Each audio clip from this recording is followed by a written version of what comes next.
Hey, man. Both you guys. You too, man. It's been a while. Yeah, it sure has, man. Shit. You guys need to come down this year. Well, I don't know about this year, but maybe in the future, when like we did that time. I thought that was really good. Right? We were supposed to be in Nashville, I guess June 23rd, and I don't know how bad Tennessee is right now.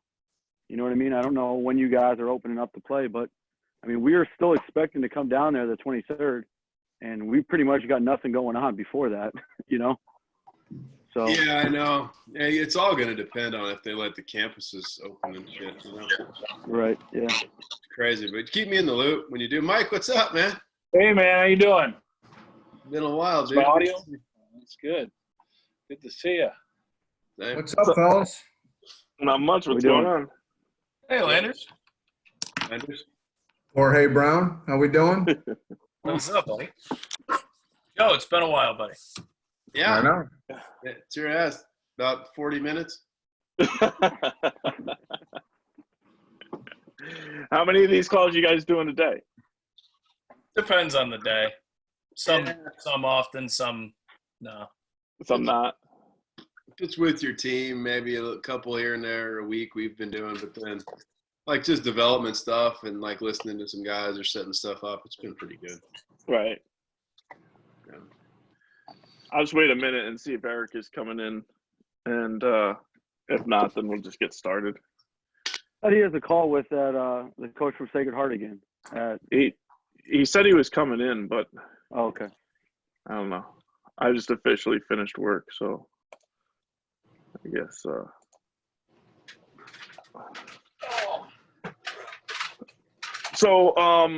And we'll just get started. So this way, because I know Joe's kind of on a time frame. He's got to drop out a little bit early.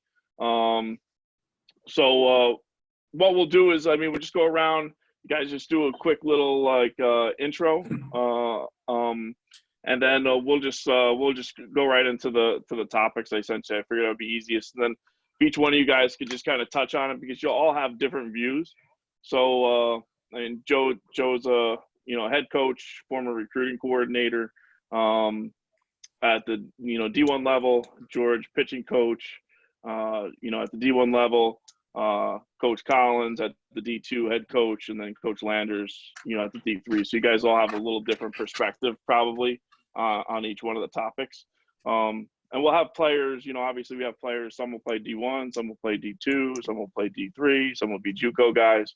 So I think it's just some good information that we like to pass along to the guys. So we'll just start along, and Joe, you could go up first and just introduction, and then we'll go through the guys and we'll get going.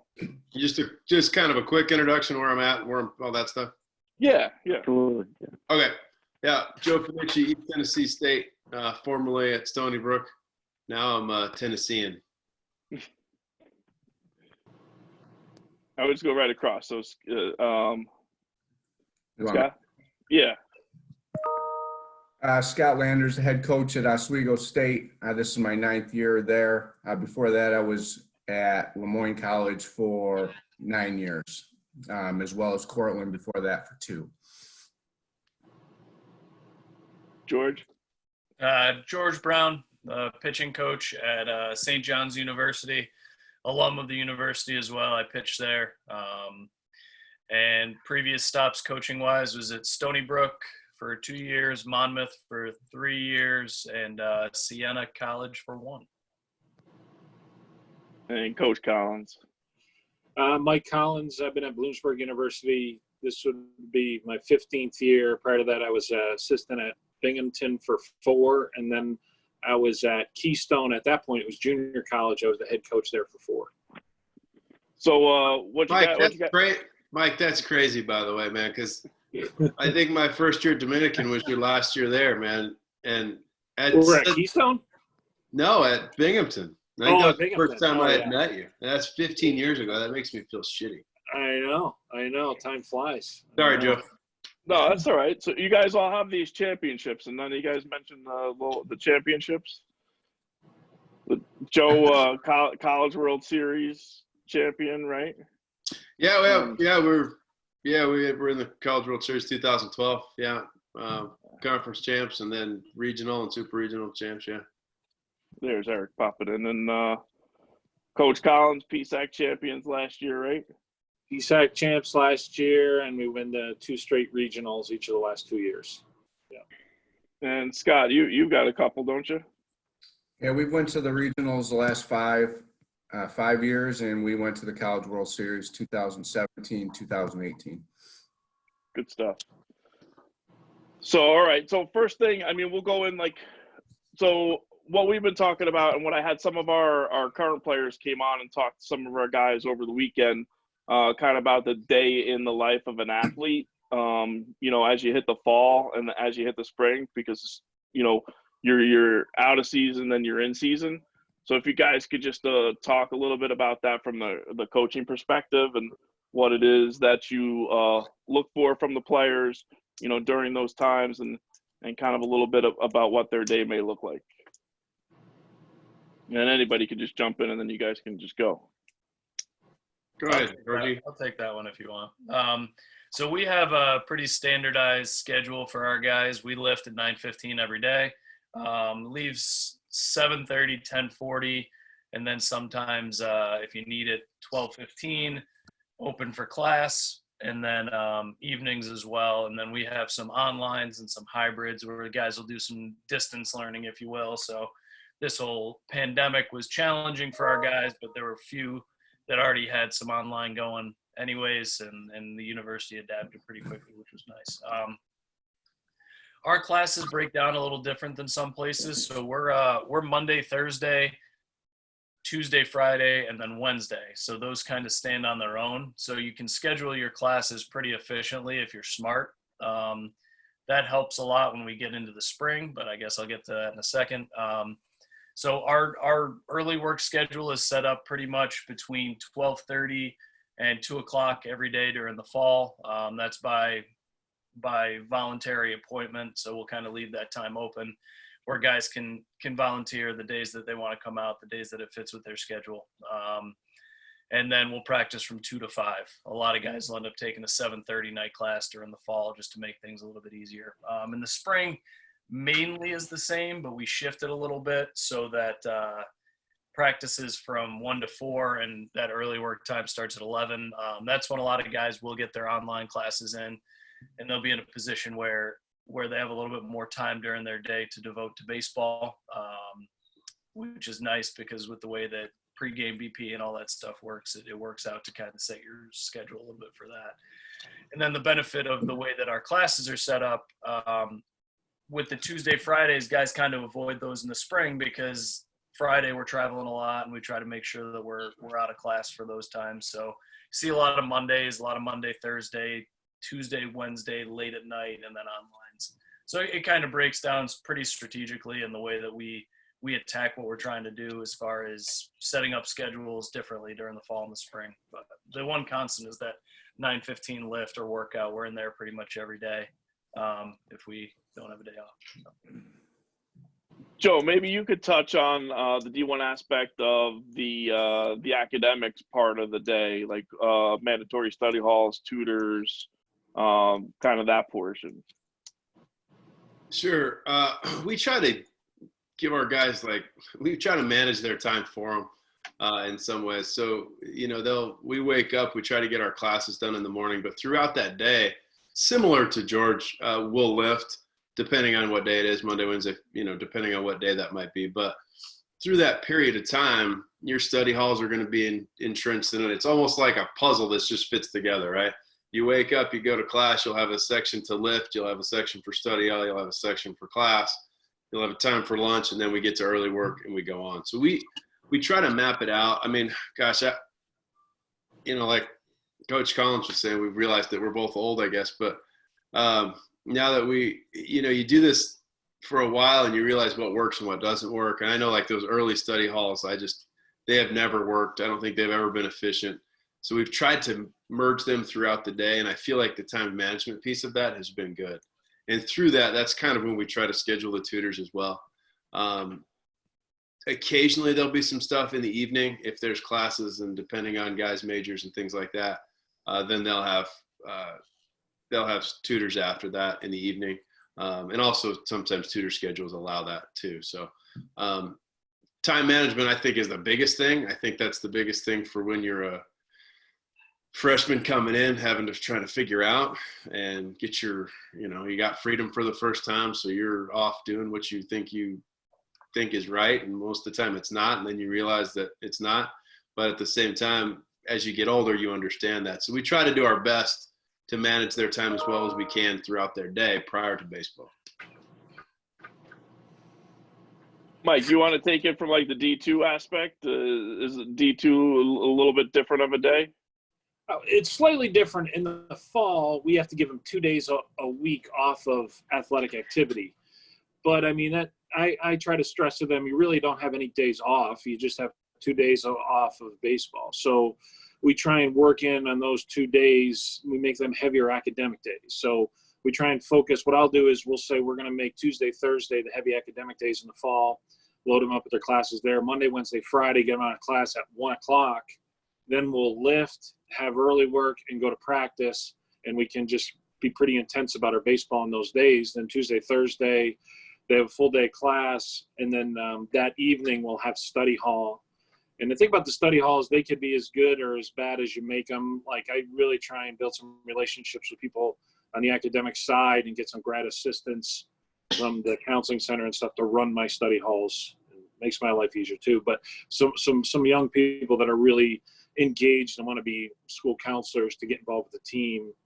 And, I really focus in on the first year guys with the study hall. So the biggest predictor of their success in college in the classroom is going to be what they did in high school. So you get to know the kids you got coming in recruiting wise, and you got to identify who you suspect might have an issue and really focus your energies there on the academic part of it.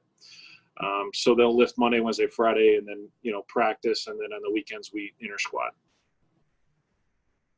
Scott, you want to hit on the D3? We're totally different. Like they said, the time management is big. I won't go into it any more than what they said. It's huge. It's key for freshmen. I do not have a study hall. We have an athletic study hall that I do not have to run. So we have certain student there. The guys coming out of high school, a lot of the freshmen will be in there, and then guys who are borderline or they're below a 2.5. That's about it with those guys. We only have 16 days in the fall, and then we have 0 individuals. So we have to plan these guys accordingly for for their time management, to get them on task, especially in the fall, to go into that off season to really know what they're doing, because we can't be with them, so especially from a pitching standpoint for myself, they're doing all these throwing programs. They have to know what they're doing, so we have to be on top of those. We'll lift every day in the fall, Monday through Friday. Again, it can't be mandatory on the days that out of those 16 days. So they have to do it on their own. Program, it's there. It's kind of set in stone that the older guys will, let's get it going. But it's no different. The time management has to be key. We practice for 3 hours in the fall, and we'll have an early session for an hour before that with hitting, and then any time before that, like George said, noon to 3 for us is a time where you can come in at any point and get some work in. So the spring we're done by 2. We typically play Tuesday, Wednesday, Friday, Saturday. So Monday night classes, like George was talking about, Thursday night classes are big. Otherwise, we're going to go in the morning and be done by 2 o'clock. It saves a lot of headaches for us. Now, next thing would be weight training and nutrition. So do you see it a problem with a lot of freshmen coming in not being used to the weight training and being on nutrition plans? And how do you kind of get them acclimated to it, or how tough is it for them? Want me to start with that? Yeah, anybody. Yep. I mean, it's a lot harder for us again because we don't have a strength and conditioning guy. So all of our strength programs for them are on an app on their phone that we monitor, that I can monitor and change, and so they have that. I would say that's the biggest hurdle for a freshman coming in is how can you get to the point of a sophomore, junior, senior who's already been in the program. You know, how much weight can we gain? But you can't push them too hard, I don't think, because then they're going to get injured. They can't take it, you know, so you kind of got to ease them into it and coddle them a little bit and try to figure out what works for them. But at the same time, how fast can we catch these guys up? I mean, the easy solution is they're ready to go by the time they come in, you know, in high school. But, you know, for us, we don't have the strength and conditioning guy. So that's me or the assistant coaches. And, you know, so I have to rely on that. Again, they come in and in the fall, I have the ability to check every day. And in the off season, I am the strength and conditioning coach. So I can technically work with them. Along with some other programs at our institution. So it allows me to be around them more and more, you know, especially more than the other coaches at our facility. I'll kind of expand on that. So one of the things that we do, we have a strength coach who kind of runs our program, and he has 2 GAs who assist with what he does. Now, we kind of assess and put guys into maybe 2 or at times 3 groups. I think this year was a little bit different in that we had 11 new arms on the staff for the pitchers. So we did a lot of foundational work in assessing where they were at and how they moved before we got into your traditional rack it up 4 days a week weight program. Because I think one of the things that we try to focus on as much as we possibly can is correcting improper movement before laying weight on top of those movements. Very simply, I mean, not a lot of guys know how to squat properly. Not a lot of guys can deadlift properly. Very simple things like that. I mean, pull-ups. We had guys who came in and do 1 pull-up, and these are college athletes because their body just doesn't work right. And if we can teach them to move properly, the strength gains down the road are going to be much better as opposed to laying a lot of weight onto a shitty pattern.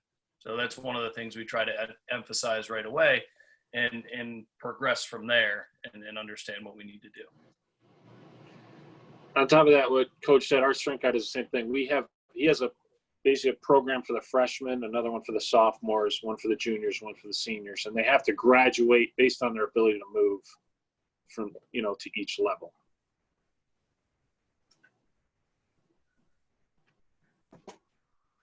You got anything, Joe?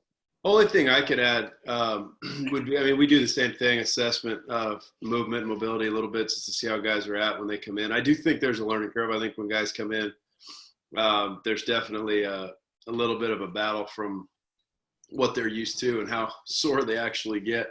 But, you know, we also monitor, you know, our lifts through the inner squad with our pitchers and with position players too, which I think is a little, nobody mentioned it. I'm sure it's similar, but, you know, of when they're throwing and how they're throwing and when we're in inner squads and things like that, which I think is somewhat important too.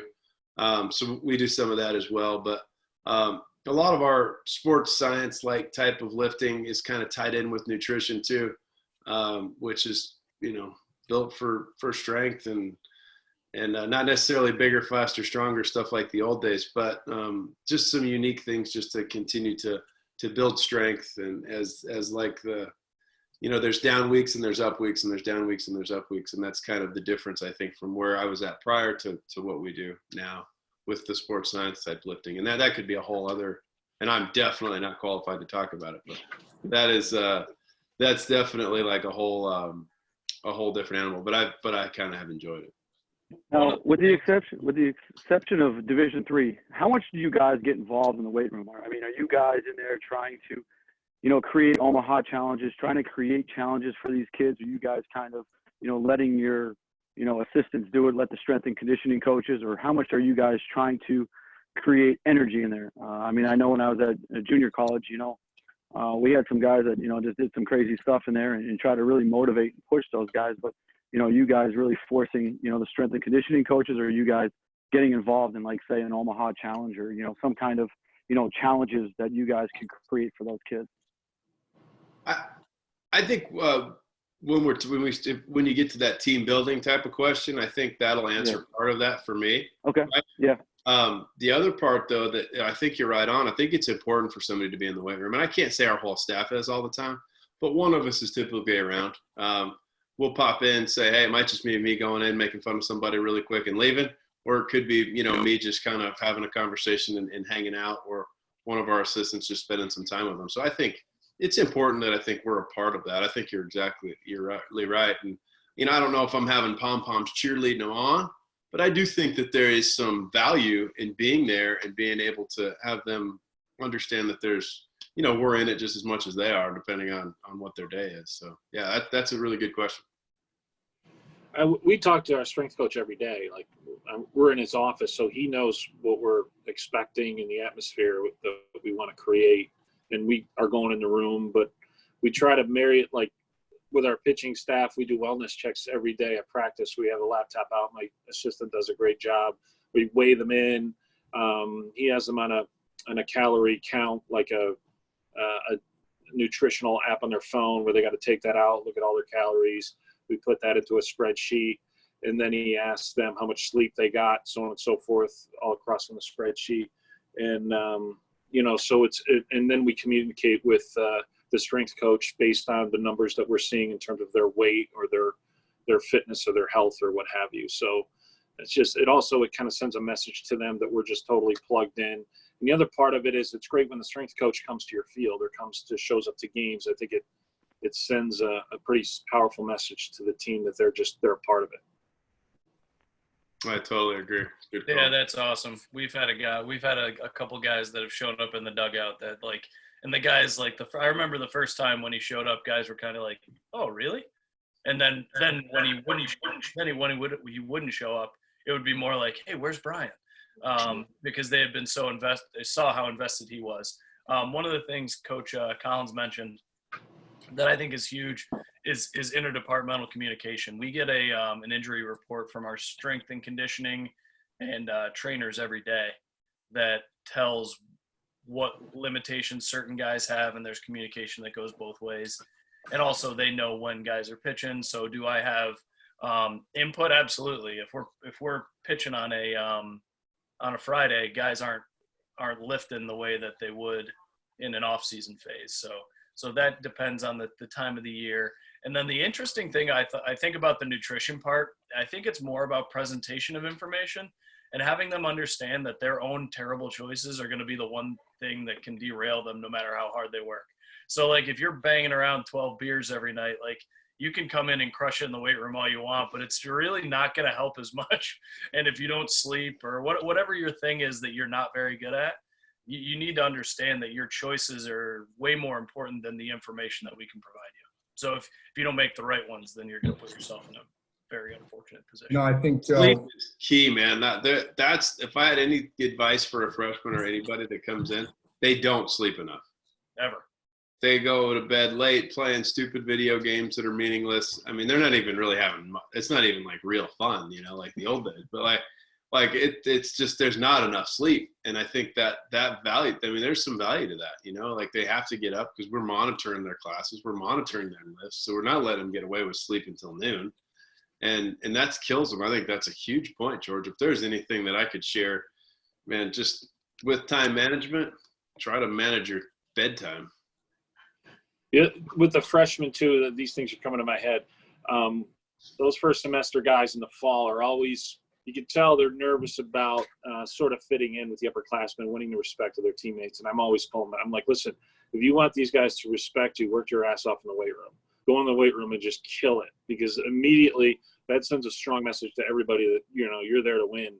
And if you want to know anything about your team, what your guys are really made of, that's when you talk to the strength coach and say, what do you think? Who works hard? Who's committed? Who's pushing themselves to get that extra rep? And you learn a lot about, the quality of the guys you got on your roster right there. Yeah, and I'll add on to that, with an example that you'll know, Joe, is weight room, but they have to understand how to tap,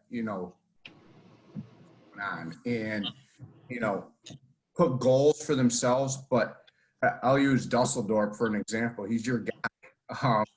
He's my guy now, and he's a great kid. But I mean, how he was $150 when coming out of Roscoe. And he wanted to prove himself, and he wanted to lift, and it was the first time, and his velo went backwards and backwards and backwards. What the hell is going on? But he was so sore that he couldn't throw in the fall, and he was just going backwards. So, I think it goes back to the point we're making is, it's great to get in the weight room and understand it, but you have to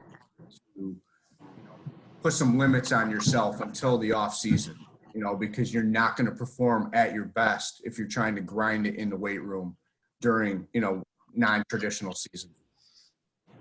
Joe, I got one question here. Coaches, when the kids are committed to you in their senior year, let's say their senior year in a normal year ends in June, is your strength coach sending them a program of what they can start doing to get them ready for what the difference is going to be from high school to your program so that they don't walk in, like totally shocked? Yes, and they're going to walk in totally shocked anyways. Because until they do it with our guys and they do it with – there's nobody at the gym that they go to telling them their squat isn't low enough. There's nobody – it's just not – it's never going to be the same. It's good that they have knowledge of it. It's good that they get the program, and they do. But I have had in 9 years of coaching, one that I truly felt was like, holy cow, that's a freshman that he's not like wearing it after 2 weeks of being with us. And it is as hard as you want to say you work until you do it with us 6 days a week, and you practice for 3 hours, and you do the class, and you have to manage your time, and you're living at home, away from home for the first time, so your diet stinks because you're eating cheeseburgers and pizza and French fries because you can eat all those that you want. It really does have an impact. So no matter how prepared they're going to be, there's always going to be a learning curve with those guys. Even if they work as hard as they think they work, it's just different.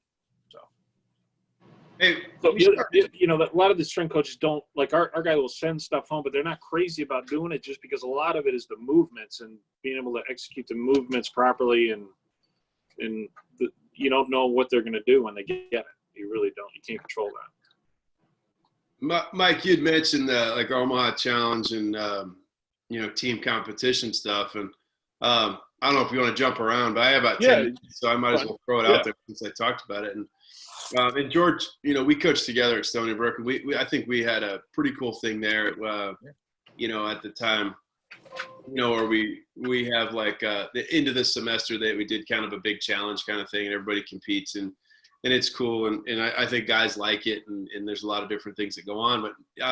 But at ETSU, the only thing that I changed with it is I've kept groups throughout the semester. So when we first get there, I'll kind of assess, and we kind of have an idea, I think, who we want to be our group leaders, and we'll pick those guys. And you could have 4 teams, you could have 6 teams. This last year we did 6 teams, so we picked 6 guys, and the year before it was four guys. And I have 6 team leaders. I bring them in one day before practice. I have a draft board up, and I go, okay, pick your team. This is going to be your team, and you're going to be accountable for a lot. Now, this isn't just how much you can run and how much you can lift. You'd be accountable for when classes are missed. You're going to be accountable for grades. I might do a GPA check, and you're going to get points for that. I'm going to do it. So we kind of created this thing, and it's been pretty neat to see. And then nobody's bitching or moaning about their team because they picked it. Coach stuck me with Billy, and Billy's, can't lift anything. Well, you shouldn't have picked Billy. I don't know what to tell you. Or, Tommy quit the team. Well, I shouldn't have picked Tommy because he's a quitter. I don't know what to tell you. And I think there's some accountability for guys that are potential leaders on your team. I'm not saying they're captains per se, but I think that we are creating that environment. And then everything we do is with those teams. If it's conditioning, they're competing and they're getting points towards it. And then we have like a full season of points. And then at the end, we'll do like this, kind of a Buccaneer challenge is what we call it. And then we'll do like 2 weeks of madness. And I mean, if you could look at our video, and it's cool because then I can show how great of a production guy I am with my video and splice and film. But that being said, it's pretty cool because I think it's competition. It holds guys accountable for each other, and then they get a chance to see like, the choices that other people make affects the choices that that you make, essentially, because you're the one who's picking your team. So it's everybody's holding accountable for each other. So I don't know if that's any different, but I think it's kind of a little twist of what we did at Stony Brook, which I think is kind of neat. I think just because Joe and I did that together, I'll kind of piggyback on it. One of the things that I think, and then Joe will remember the exact event I'm talking about, I won't tell the story, but some of the things that get spawned out of that can be really interesting to see, whether it's the way a guy competes or whether a guy holds each other accountable. And at the end, like some of the things that come out of that, if it's two dudes throwing down and getting after each other, instead of it having just a slow boil all the time, it forces those things to come to the surface. So people have to hold each other accountable, and they have to look each other in the eye and know that, okay, you went through and competed and fought for me and against me. And once that all ends, it's remarkable how many of like the little things that maybe would have stuck around aren't able to, because now everything's out there. Because if you compete against a guy and you feel like he's cheating, you get to say something to him and go after him. And then it goes right back at you if you're wrong. And in the things that guys will say and do in competition, you can say that it's not baseball, but it's competing. So they act the same in competing with those things as they do while competing for you on the field. It's just in a different task. So you can kind of see which guys you can trust, see which guys are quitters, see which guys, and it's different things, but it's remarkable how often their behavior remains the same with different tasks, just because it's about their personality is way more than about their ability. So next we're going to talk about a little video and analytics. I want to kind of switch the gears on that, because with how recruiting might go this summer, and we don't know if you guys are going to be out, not out. We don't know date changes, whether they're going to bang the summer or not bang the summer. Will you guys rely more on, say, like PBR this year, or Rapsodo reports on guys, with PBR having TrackMan this year to track hitter numbers and pitching numbers? Will you guys rely on that with video more than you probably have in the past? I guess that it comes back to you. Are you guys going to have a summer season? Well, we'll have something. So regardless, so let's say there is no summer season, but we're able to get guys together in small groups. We'll have those guys together, in those groups, still being able to collect those numbers with, say, Dan Savit, with PBR. So like we would still be able to get that, at some point.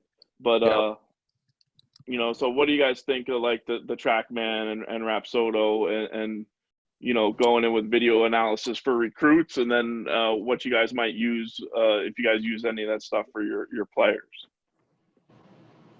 Here's what I'll say on the recruiting end, and I'm going to steal a line from Scott Lander's best friend, that one of the first things he told me when I became a coach was, missing good players does not ruin your program. Getting the wrong ones does. So for me, I personally will not recruit a guy only on video and only on analytics, because I don't see the full picture that way. It'll help with identification. It'll help with building a list. It'll help with creating all of the things that you need to get on a guy, but there will not be a St. John's University pitcher that is recruited and offered solely on video. I'd rather miss and and miss the guy than be wrong and not know anything about the way he competes or the way he is on the field or how many strikes he throws, things like that. And I just, will we have to make mistakes, or will we have to make decisions quicker? For sure.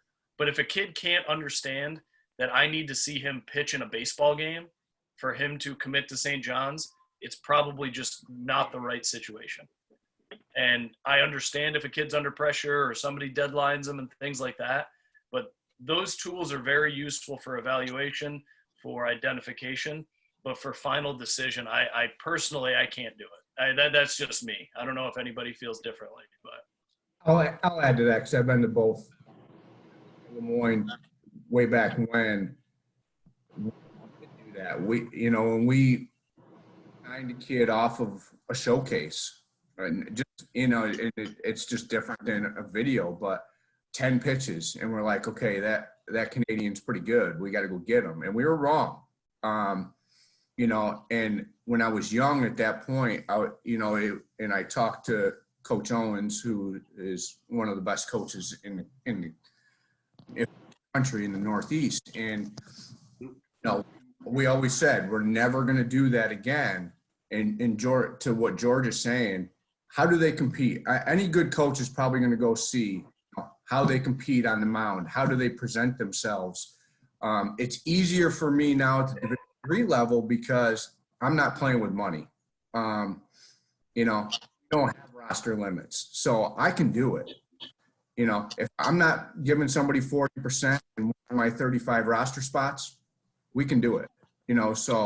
And I'll figure out on the back end if he's the right person for us. And we're going to have to be creative as coaches, I think, through this process. With how are they taught? If we can't see them pitch or we can't see them hit, within their during the recruiting process, it might be on the phone, trying to get to the the nuts and the bolts of it. Can they compete for us? Do they fit our system? All those. Pardon my French. Is you going to get down his leg when he's out there on the mound? All those things we're going to have to try to figure out, possibly if they're not playing on, in a competitive setting, rather than just a showcase. But going back to your video analysis and stuff, I would tell any recruit, from the any pride or anybody, the more they can give us, the more analytics, the more video they can give us, the better off they are, for sure. At least it's a starting point for us. If I just get some random email from somebody, I'm just like, all right, I'll put that with other 200 I got today. hey, coach. Yeah. There's nothing, there's no substance to it. So, but, like I said, video and the analytics and, using PBR, I think those are huge for us to have a starting point. Coach Brown, based on today, right, in the pandemic and just not knowing, do you feel like you're going to have to go to that photo a little bit more just to get a guy on your radar? For identification, 100%. For identification and at least the rudimentary evaluation, like I can watch a guy's video and cross him off. I can't watch a guy's video and offer him a scholarship, at least for me. And there's a lot of guys who do this a lot better than I do, but that's just, for me, I can't do that for myself. And I think that's where some of the analytics and the numbers that you can get from a Rapsodo report become pretty interesting. I mean, if you see some pretty high indicators of being a different dude as far as vertical lift on a heater or true movement on a changeup, things like that, like those things, great. But as far as making a decision, no. But identification, if you're not doing that, then you're probably wasting your time. The 2 months that we've been home, I think probably all of us have watched more video and gone through more lists than we'd ever want to during the April and March parts of our year. But the reality is, like, if you need to make a decision, personally, I need more. No, I'll piggyback. I hate to interrupt you guys. I got to get out of here. But Joe, Mike, Eric, I appreciate you guys having me. It means a lot. And I look forward to seeing your teams down the road and just keep in touch with me. And the other guys, it's good seeing you guys. Yeah, you too. I never see you, man. Good luck, Joe. Thanks, man. See you, Joe. Talk to you later, Joe. Soon, Joe. Good luck. You know, I'll kind of talk what George was talking about. You have Rapsodo, and there's, you know, everybody talks about how great it is, and it is. I mean, it's beneficial. All right, and you know, I can see George Brown on Rapsodo on video, and his vertical break is this, and his horizontal break is this, and they're off the charts. But the guy doesn't miss barrels, and his stats, you know, like he goes into a game and he just can't miss a barrel. Well, there's something there. You know, what is it? And it goes back to what he's saying. You got to see these guys on the field as much as possible. And TrackMan and, you know, exit velo, like that's great. He's got a 92 exit velo. All right, that's awesome for a high school guy. Happy Gilmore would have a 92 exit velo. And launch angle, like it's all bullshit. You know, it's like, can the guy, if he's hitting, can he put the barrel on the ball? All right, and if he's on the mound, can he throw strikes and get outs? You know, and that's what we're looking for. You know, I had a two-time All-American a couple years ago that probably should have been a drafted player, and everybody's like too much. All the scouts were like too much movement, and he's going to get blown up by 94, 95. And I'm like, how do you know that?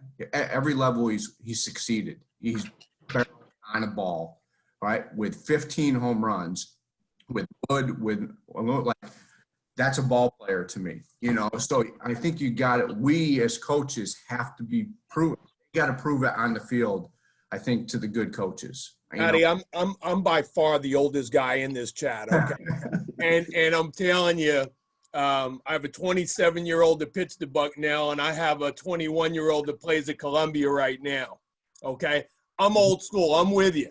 Okay, I got to see who's going to be with me for 4 years. Will he compete? Is he an athlete? Is he going to get out there and fight for my guys? Is he going to be the first guy out of the dugout when we have a bench clear and brawl? I want to know that.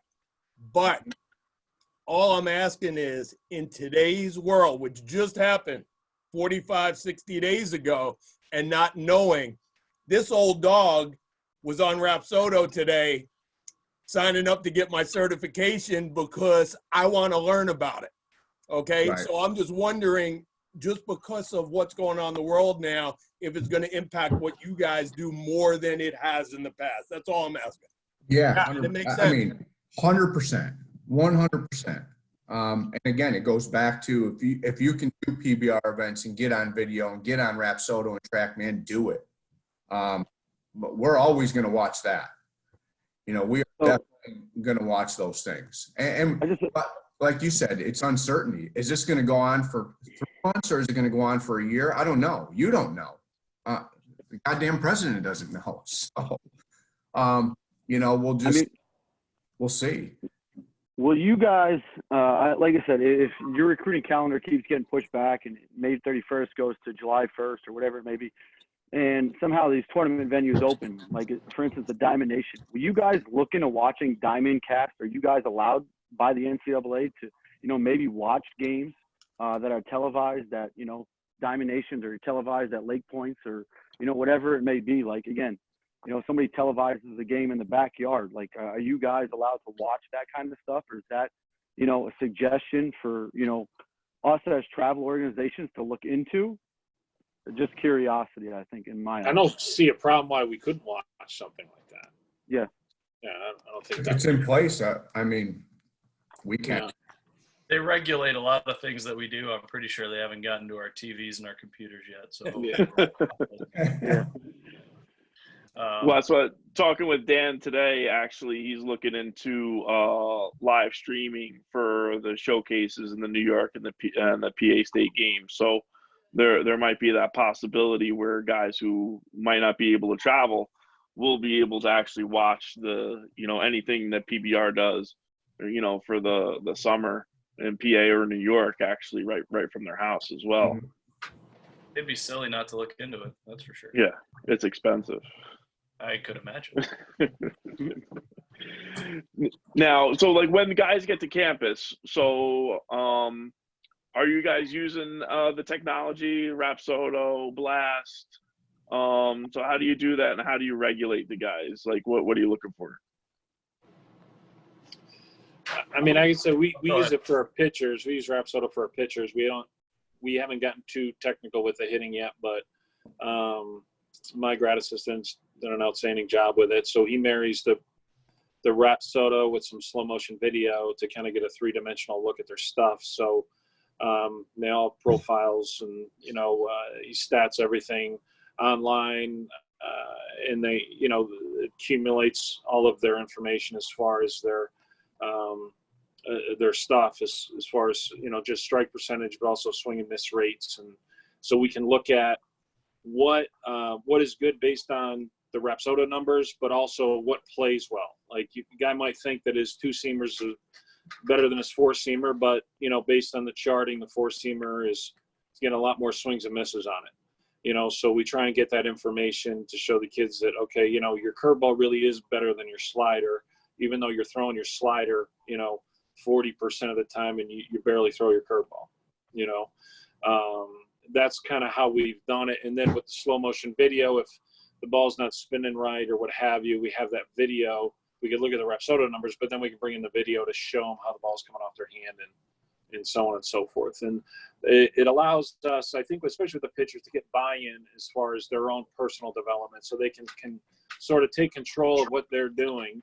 And if we could bring in the numbers and bring in the video, that's stuff that sort of backs up everything that you're talking to them about. And I think from a developmental standpoint, it's worked out really well with the pitchers. I mean, we're getting it this year, maybe now with all this. I will. But here's how I would envision it. Just exactly like what Mike says. I would say I want to work with the pitchers hand in hand, or the hitters, in the fall. Can't do it in the off season, but really in the fall, and let them kind of monitor it in the off season. But after that, I don't want them looking at it again, because I think you're taking when they become analytics and numbers guys, I feel like it takes away from them being pitchers or hitters, and just athleticism goes away. They fall in love with this, and this, right? But yet they can't pitch. So I want them to dive in and know their strengths, their weaknesses early, all right? And then late, it's on me. It's on me to switch them up and say, okay, well, your curveball and your slider right now are the same pitch, all right? And then they'll with you. No, this is what we're doing. So that would be my vision with it. I do not want that during the season or preseason. I do not want them looking at that stuff because I think it takes the edge away from them. And I could be wrong. I mean, George uses it all the time. Mike uses it all the time. They can speak better than I can, but that would be how I would do it. I think it's interesting because here's the biggest thing I would say, is it takes out the opinion aspect and inserts fact. Because the kids believe Rapsodo. They believe Stalker. They believe TrackMan. Sometimes they don't believe us if we're telling them a truth they don't want to hear. And if I say, and I look at a kid and say, hey man, your slider stinks. That's not a very good way to go about something. You can look at a Rapsodo report and say, hey man, your slider does not have the profile of a swing and miss slider based on true spin, based on horizontal and vertical break, and based on what you're creating. This is what it says. Let's make an adjustment from there. Let's try to create something different. Because if I say, hey, that's a flat slider, that's going to get hit. Not a lot of kids, quite frankly, have spent the last 6 to 8 years being told how great they are by the person they gave $50 a week. It becomes pretty tough to hear something's not good because you haven't been told that very often. So it's a little bit easier for that to be done by numbers and by something that's a little bit more black and white than my opinion. I think it also can lead guys down a path of who they are and what they need to be in order to be successful using what they're already good at. And I think 90% of high school kids, and I hope at this point all of our guys aren't this way because of the ways I've tried to explain it, but if you said vertical break to a high school kid, they don't know what that means. They know it's good. They know it's something they should shoot for. But I think there's probably kids who actually think the ball actually moves up. And that's just not the case. Like what you're actually talking about and why it works is important to note. And I think those guys need the understanding of that first. Like Landers is saying, if you're just giving them information to mess or put it in their head, it'll mess guys up as much as it'll help them if they don't understand what they're looking at. I agree with George 100%. For us, it's more about getting them to understand what they have that works and is good, and are they using that enough? Are they emphasizing that enough? Because they've learned what works just by asking their buddy, "Hey, is my two-seamer good? Is it moving?" And their friend is like, "Yeah, it's a really good pitch," when maybe it's not.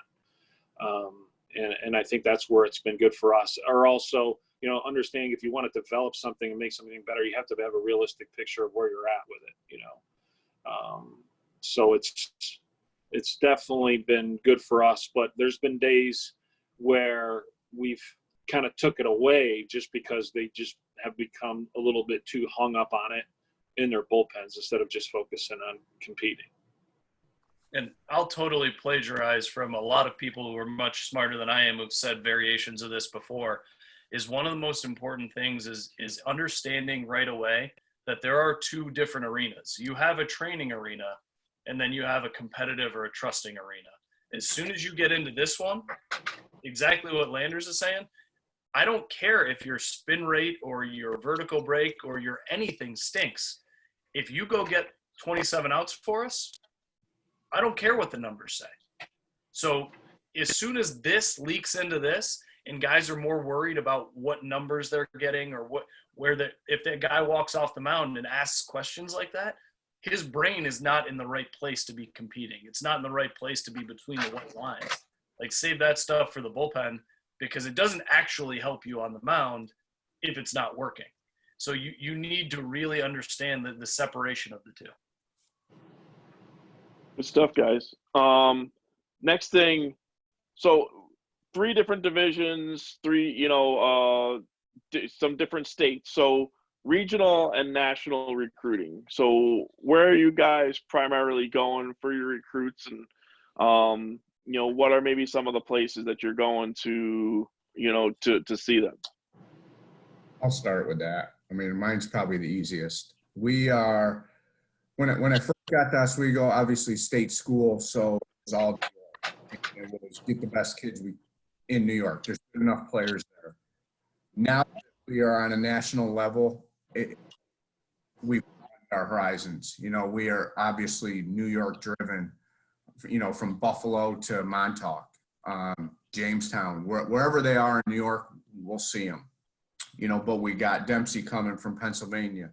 Your guy. We have a first baseman coming from Boston. We have a guy from Australia. We got 3 guys from New Jersey, guys from Canada. So now it's really, and we have a lot of different guys, especially from New England coming in recruiting business. So for us, it's all, Northeast now in a couple different countries.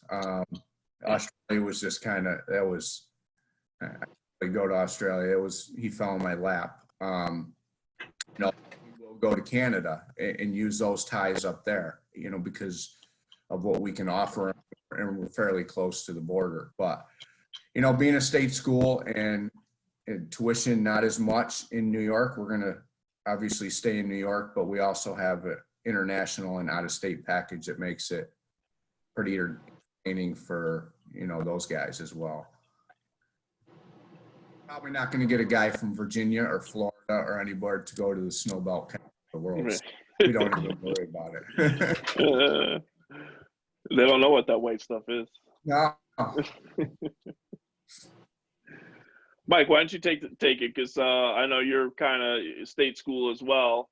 We're a state school in Pennsylvania, so Pennsylvania, mostly Eastern PA. The school's pretty popular in the Lehigh Valley and Southeast PA in general. But we've done really well in New Jersey. So we've hit New Jersey pretty hard, both North and South Jersey.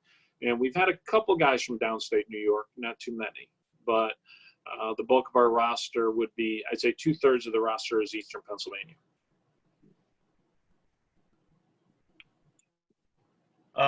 For us, I think it's a little bit of a different conversation. I was lucky enough to be at Stony Brook, where you have in-state tuition, and then when you go from private to public and back to private, it's a little bit of a shock to the system the first time when you have to tell a kid those numbers. But I think we can be a little bit more creative with academic money and things like that. So that's what we stay away from just trying to recruit regionally, and we try to recruit a specific type of player. The ones who are best for us are a certain academic profile who want to be baseball players, and we don't have college football. We are a little bit of a different profile there. So for us, we have to get the right guy first, and that doesn't really matter where it's from. We have on our roster California, we have Canada coming in, we have Connecticut, Massachusetts, down as far, New Jersey, Pennsylvania, obviously New York. We've had guys from Florida, we've had guys from Texas, we've had guys from JUCO and high school from the middle of the country or Illinois, Chicago area kids. We have a little bit more of a broader footprint, but I think part of that is because of the restrictions that we have where, hey, if you're a middle-class kid with average grades, you better have a trust fund that you don't know about, because being a private school is a little bit tougher. So we really need to hone in on the grades and the academics and make it work, because no matter who you are, I mean, writing a $30,000 check, if it's a 50% scholarship, is a pretty rough call every year. So yeah, you need to be able to identify what you need, what works for you, and the guys who you're going to have success with. And I think we found that in types of people more than regions. So George, you mentioned no football, so it's baseball and basketball there at St. John's. What's the more popular sport on campus? Basketball, yeah. Basketball. I should probably lie when people ask that question. I mean, we play a lot of games at the Garden. They definitely have some pretty cool aspects when it comes to going to the Mecca to play games and stuff like that. And a couple of years ago, they beat Duke there, which was pretty awesome. So you have some juice like that. Yeah, they're the more popular on campus. So one last thing. So pre and post game. So I mean, obviously we have a lot of guys. They're high school athletes. Don't really know how to like prepare themselves or cool down. So take us through, like, you know, you have some guys that go, they don't stretch, they just run out there and play. Pitcher's not prepping. Just take us through a little bit of a pre and a little bit of a post. Maybe George, if you want to take like pitchers and Scott take hitters and Coach Collins take like defense. Sure. I mean, pitchers are definitely different than hitters. Yeah. Very. You know, but I mean, we're going to get there and you know, and I also believe that if you're on the road and home is different too. 100%. More of the post rather than the pre. You know, but sometimes you can be in a little rush pregame, but for the most part, I think that stays the same. It's the post game, especially with your arms when you're leaving a facility or you're on getaway day and you want them to do his post throw stuff, and then you're trying to hurry these guys on the bus.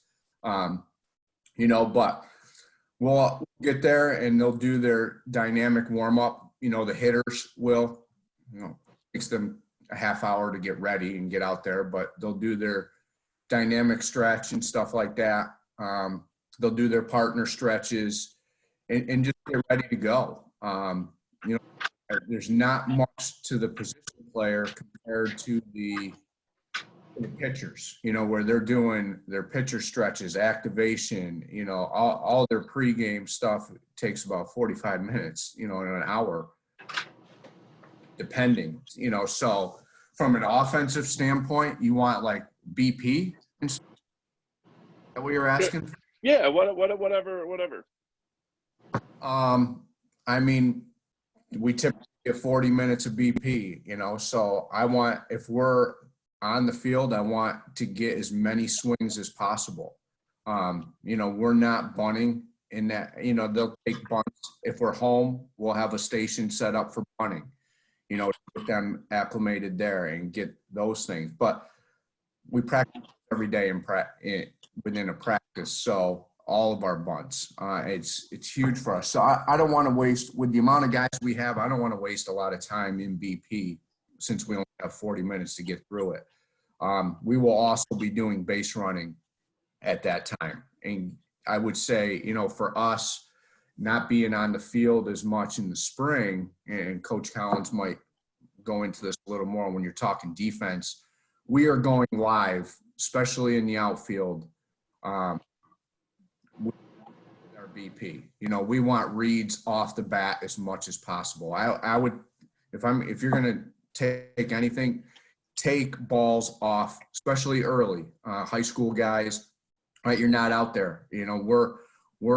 We have the luxury of a field house with turf, and we're out on the outdoor turf. But there's nothing like live fungos. So I want my infielders taking balls in BP, from the hitter rather than from the fungo guy all the time. So we'll have a guy hitting the certain infielders, but we want other guys taking live. And our outfielders take live, pitchers get out of the way, stay out of the way. They congregate, be in the gaps, be at the fence, be on the lines, be at the fence, be over the fence, be in your groups to get ready for the game, and that's how we kind of get away from that, where there's 7 guys in short right center, just hanging out, talking about whatever. We will put our pitchers in groups to get prepared for the game. But I want our outfielders taking live reads all the time. And honestly, we want to be hit on the field as much as possible, since we're not out there as much as somebody, say, in Florida. But that's really about it. And again, we do our base running every day in practice, and we do it within. All right, I'll jump in on the defense. I think on the defensive part, especially if you're on the road, sometimes you're negatively impacted by the timing of when you arrive and so on and so forth. As far as we do the activation and the warm up and so get their bodies ready. All our guys, we have J bands, so they all have a band routine. Some of our position players will use like a body blade or something like that, or even plyo balls. We give them that option, but I'll want them to do something for their shoulders before they actually start throwing. They throw by position. So catchers with catchers, corner infielders, middle infielders, outfielders, and then they'll get out to a long toss. Some people are going to prescribe the long toss. I kind of let them go out to their own pace, let them work their way back in.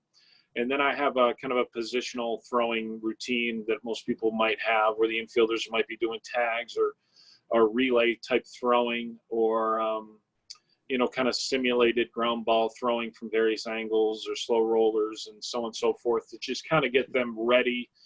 Short hops, stuff like that. Outfielders might be picking up a ball on the ground, barehanded, throwing it to a relay man, tossing the ball up in the air to each other, and practice and coming through as if they were making a throw and a tag play.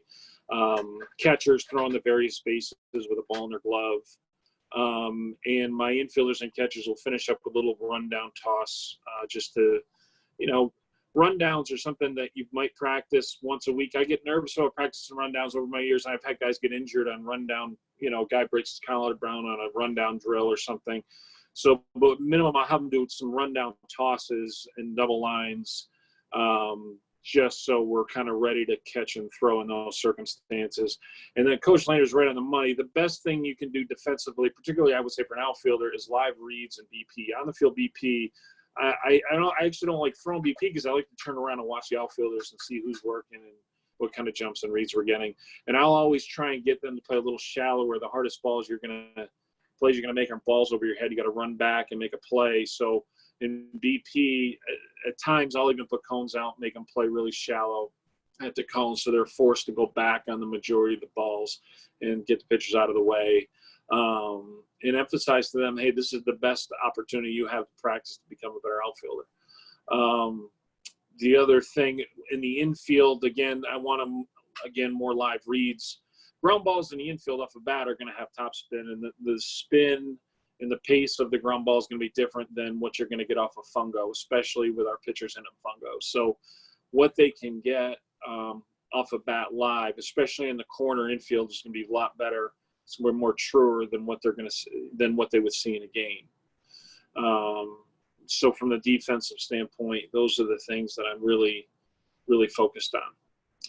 And obviously more important when you're on the road, right? Because you want to get to know their field and their hops and the dimensions and foul territory and stuff like that. Yeah, I mean, and also ground balls in the outfield. We play in early spring. You know, you're playing in early spring. You're playing maybe Oswego. Who knows what that outfield grass is going to be like? You know, unless he's been out there with his rollers, right? So, like, big concern we have, like, you're practicing on turf and your outfielders are running up on balls like they're playing at Shea Stadium in July. Like, it's going to be perfectly, like, they're coming up. They're expecting every hop to be perfect. And then you play somewhere and the frost just got out of the ground and it's kind of choppy and maybe they had grubs in the fall and outfielders coming up and the ball's bouncing all over the place and he's just not athletically prepared for that hop, you know? So that's something that, you know, we got to coach them up and prepare them for that early in the spring, especially in the outfield. All right, George. All right. Pitcher wise, and I know Landers handles the pitching too, so he can chime in, you know, on top of what I say. But I think what's interesting, and this is where I have tried to provide as much ownership as humanly possible for their warm-up, pregame, and activation and post-game. Because if they understand at the core of what they're doing that it's about their career and it's about their health and it's about the performances that they do, if they can devise I will give a skeleton for the first 2 to 4 sessions that we work out in the fall. After that, I provide time. I don't provide directives, and I don't let them start throwing until the point that we are going to throw. So if we get out there and as a group, hey, you've got 20 minutes, if you think you're going to go and do 3 J bands like that and then go throw, you're going to go stand on the line for 20 minutes. So you need to own what it is that starts your day the right way and puts you in a position to be successful. If you need my help to do that, absolutely, 100%. But the things that guys will come up with in order to do that is what matters. Because it doesn't matter that I said this J-band exercise activates this part of your if it just activates you, makes you feel good, and develops a proper movement pattern, I don't care what it is and why you're doing it, as long as it provides the right thing. So the best example, and Sean Mooney, who was a pitcher for us that Corey Mascara brought in before, was as prepared and as locked in of a pitcher I have ever seen. And the first time I watched him start, he walked out to the bullpen, he tied his shoes, and then he just starts throwing plyo balls. And I looked at him, I go, are you going to stretch? He goes, no. Why? He goes, no, this warms me up. Far be it from me to tell him to piss off, because that dude won like 22 games in 2.5 years. If you can show me and tell me that it works, go crazy, man. Have your routine and whatever prepares you. And as soon as guys are allowed to do that, and it's not, especially for pitchers, because they're all the proverbial snowflakes who think they're all different and special, that it's very important for them to own what they are doing and understand that it's important that they do it every day. And you check in with guys and say, hey, you did that for 3 days and then you stopped doing it. Does it not matter? Or are you just lazy? and guys start to own it and create their own routine. And the same thing for post throw. There are guys, I'm not joking, that their post throw routine should be to hang out and cheer on their teammates and go read a book later and write down about their outing. If their body doesn't respond well to plyo throw, post care, and pull aparts, they need to know that and develop that routine for themselves. We have guys who do that. So the more they can own that routine and develop it themselves, and for young players, the amount of free resources out there, go read a bunch of things, try a bunch of things, and see what works for you. Because if you can't find that out, you're going to have a tough time in your career. So. Yeah, I think George hit it perfectly. We're the guides, and then it's on them. And especially at our level, the amount of live throwing they do in the fall and the amount of live throwing they do in the preseason, these guys know game day is what they need to do on game day.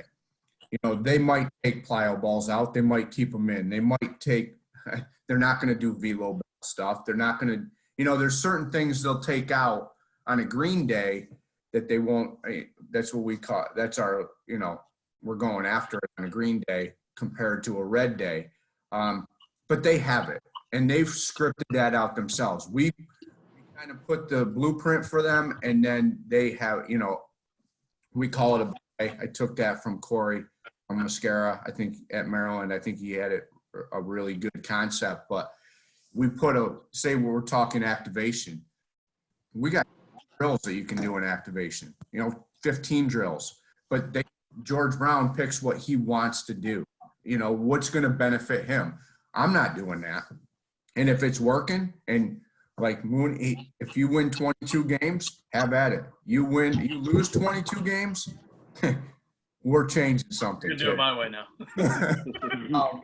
You know, but it does. It gives them the freedom, and it puts a lot of value, I think, to them in ownership to be, you know, as they go through the years. You know, so they know their activation. They know their movement pattern stuff, their movement prep. They know all that, what they have to do. We don't have to script that out on game day. We just say, hey, you're up, go do it. And they go do it when they need to do it. And part of it becomes ritualistic too. One thing our guys do, our position players did it in 2018, and our pitchers were doing it this year. And it was one of those things that I just really enjoyed. Our relievers, at the end of their stretch, they all get in a circle and they do their stretch. And then they jump up at the end and go like this and like make a 5-pointed star. And they go, I'm a star. I'm a star. And I think it's one of those things that just is goofy that they're able to say like, hey, we're all in this together. I'm really confident, even though this is stupid. I don't care what people think of me and what the other teams have looked at us and been like, what the? And they just sit there and own it. And if you own whatever it is, like, it's awesome. And the first time I saw them do it, I was just like, oh my God, they're going to get made fun of. And they don't care. And I think that's what it comes down to. You have to be confident in the things that you're doing, then they work. I mean, you'll have guys meditate and you'll have guys that don't meditate. You know, it all depends, you know, but again, they're taking ownership. All right, we're just the guide. No. Mike or Eric, you guys got anything? No, guys, I mean, you know, for me, like I said, I've been doing this a long time, and I love listening to guys like you and learning something new every day. So I thank you guys for being here. This is great. Absolutely. Yeah, Pleasure coming out. absolutely. Yeah, so I mean, just to kind of like tell you guys how we're doing this. So this is the third one that we've done. So what we do is You want to stop recording? Yeah, stop it. So